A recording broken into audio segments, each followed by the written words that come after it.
कि आप जाइए और जा करके देखिए।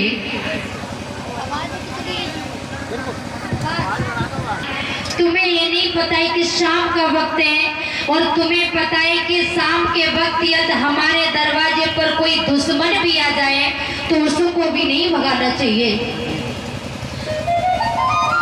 वक्त तो कहा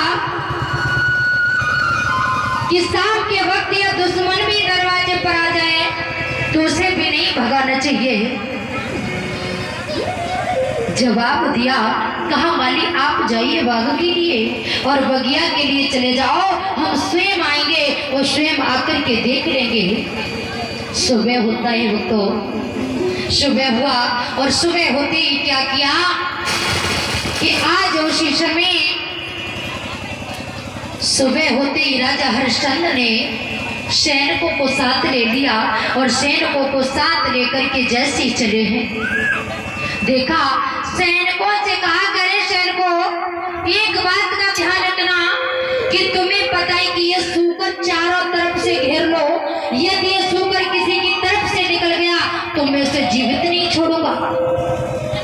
सैनिक सभी घबराने लगे, कहने लगे कि वो राजा का कहना है, और राजा का कहना यदि हमने राजा की बात को नहीं माना, यदि हमारी तरफ से सूकर निकल गया तो हमारी तो फांसी हो जाएगी।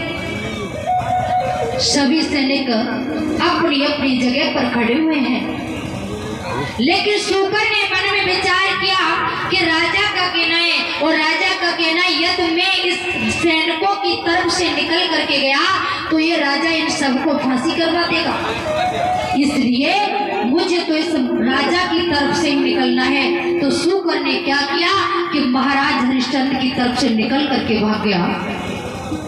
जैसे ही निकल करके भागा, अब तो राजा हरिश्चंद्र ने अपना घोड़ा उसी के पीछे पीछे दौड़ा दिया।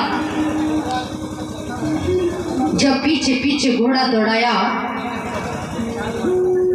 धीरे धीरे आगे आगे सूकर भागता चला जा रहे हैं, और पीछे पीछे महाराज हरिश्चंद्र घोड़े पर सवार हुए चले जा रहे हैं। तो क्या देखा सूकर ने कि एक झाड़ियों को देखा, एक जंगल को देखा, और उस जंगल में जाकर के वो सूकर घुस गया।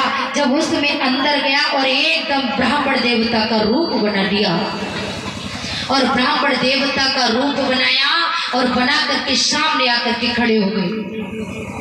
जब सामने आकर के खड़े हुए, महाराज हरिश्चंद्र को रोका, कहा कि महाराज थोड़ा रुक जाइए, क्योंकि हमने सुना है क्या आपका ही नाम राजा हरिश्चंद्र है।